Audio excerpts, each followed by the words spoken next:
Kisah Isra Mi'raj Rasulullah Shallallahu Alaihi Wasallam.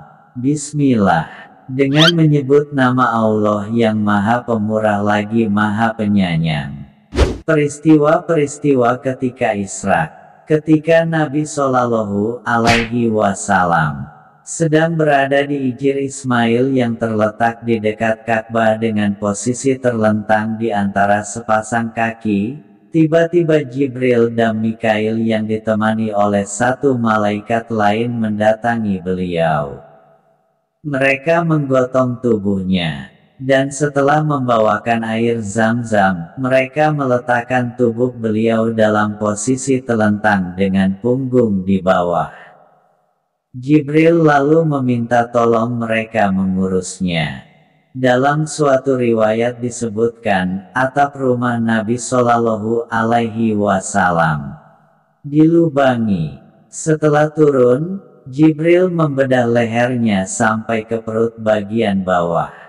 Ambilkan aku satu baskom berisi air Zam-Zam untuk membersihkan hatinya, dan melapangkan dadanya, kata Jibril kepada temannya si Mikail.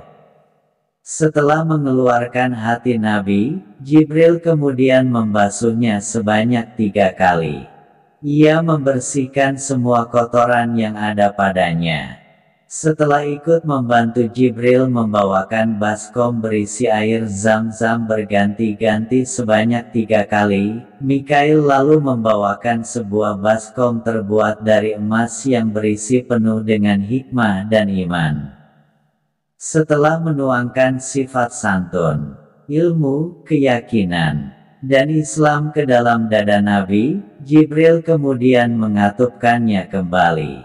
Dan setelah Jibril memasang cap kenabian pada sepasang lengan Nabi Shallallahu Alaihi Wasallam, didatangkanlah burak lengkap dengan kendali dan tali kekang, seekor binatang berwarna putih yang tingginya lebih daripada keledai dan lebih pendek daripada bigal. Ia meletakkan kukunya di ujung matanya seraya menggoyang-goyangkan sepasang telinganya. Ketika melintasi sebuah gunung, burak menaikkan sepasang kakinya, dan ketika turun ia mengangkat sepasang tangannya. Binatang ini memiliki sepasang sayap pada pahanya yang digunakan mencengkram oleh kakinya. Jibril merasa tidak berkenan terhadap burak, dan seraya meletakkan tangannya pada bibir binatang ini, Jibril berkata, "Apakah kamu tidak merasa malu, wahai burak? Demi Allah, sekarang ini kamu akan dikendarai oleh seorang makhluk yang paling dimuliakan oleh Allah."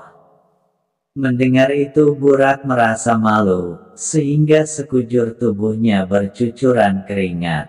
Nabi Shallallahu Alaihi Wasallam kemudian menaikinya, dan para nabi sebelum beliau biasa menaiki burak. Kata Said bin Al-Musayyab dan lainnya, burak adalah binatang yang biasa ditunggangi oleh Nabi Ibrahim alaihi salam ketika ia menuju ke Baitul Haram atau Ka'bah.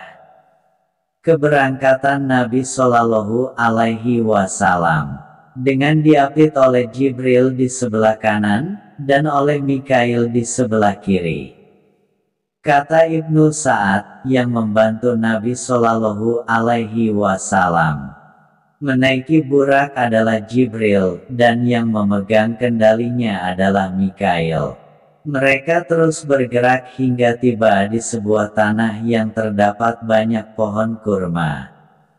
"Turunlah, dan sholatlah di sini," kata Jibril kepada Nabi Shallallahu Alaihi Wasallam. Setelah menunaikan sholat, Nabi segera menaiki burak lagi. "Anda tahu, di mana tadi Anda sholat?" tanya Jibril kepada Nabi Shallallahu Alaihi Wasallam. "Tidak," jawab beliau. "Tadi Anda salat di Taibah, sebuah tempat yang akan menjadi tujuan hijrah," kata Jibril. Burak terus bergerak dengan posisi menukik turun membawa Nabi Shallallahu Alaihi Wasallam. seraya meletakkan kukunya ke dekat mata. "Turunlah, dan sholatlah di sini," kata Jibril kepada Nabi Shallallahu Alaihi Wasallam. Setelah menunaikan sholat, Nabi Shallallahu Alaihi Wasallam segera menaiki burak lagi. "Anda tahu di mana tadi Anda salat?" tanya Jibril kepada Nabi Shallallahu Alaihi Wasallam. "Tidak," jawab beliau. "Tadi Anda sholat di Madian, di dekat pohon Musa," kata Jibril menjelaskan. Burak terus bergerak dengan posisi menukik turun membawa Nabi Shallallahu Alaihi Wasallam, seraya meletakkan kukunya ke dekat mata. "Turunlah, dan salatlah di sini," kata Jibril kepada Nabi Shallallahu Alaihi Wasallam. Setelah menunaikan salat, Nabi Shallallahu Alaihi Wasallam segera menaiki burak lagi. "Anda tahu di mana tadi Anda salat?" tanya Jibril kepada Nabi Shallallahu Alaihi Wasallam. "Tidak," jawab beliau.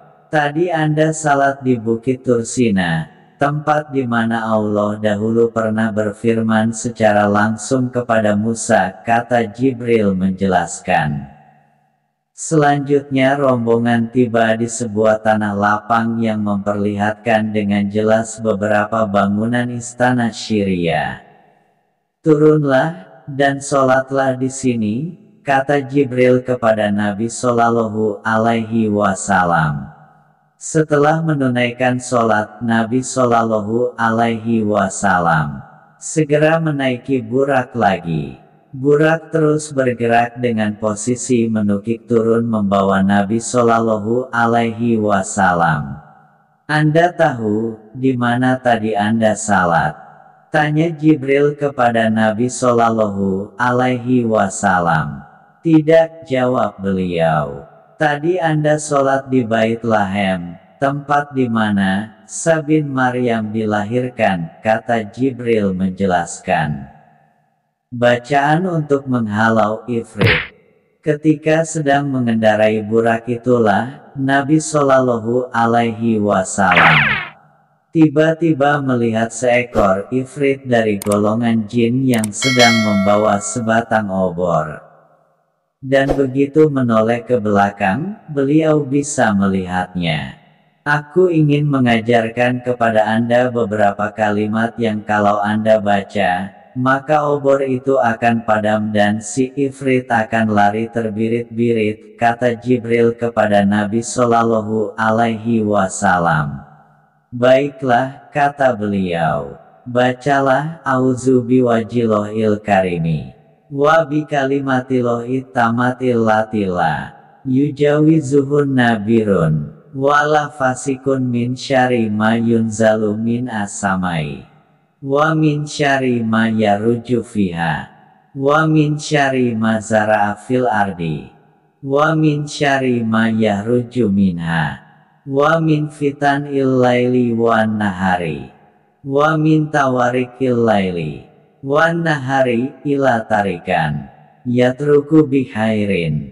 Ya Rahman, aku berlindung kepada Allah yang Maha Dermawan, dengan menggunakan kalimat-kalimat Allah yang tidak mampu dilewati oleh orang yang baik maupun orang yang jahat, dari keburukan sesuatu yang diturunkan dari langit, dari keburukan sesuatu yang naik ke sana, dari keburukan sesuatu yang tertinggal di muka bumi, dari keburukan sesuatu yang keluar daripadanya, dari fitnah-fitnah waktu malam maupun siang, dan dari bencana-bencana malam maupun siang, kecuali bencana yang membawa suatu kebajikan, wahai Tuhan yang Maha Pemurah.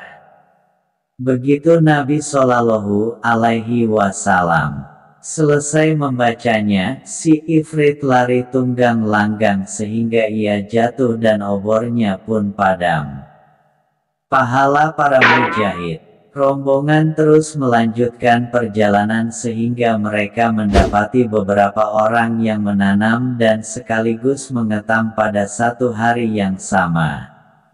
Setiap kali selesai mengetam, maka tanaman akan kembali lagi untuk siap diketam. Begitu seterusnya. Apa itu, wahai Jibril? Tanya Nabi kepada Jibril. Mereka adalah orang-orang yang pernah berjihad pada jalan Allah Ta'ala, sehingga balasan untuk satu amal kebajikan mereka dilipat gandakan menjadi 700 kali. Dan harta yang pernah mereka sumbangkan diganti oleh Allah, jawab Jibril.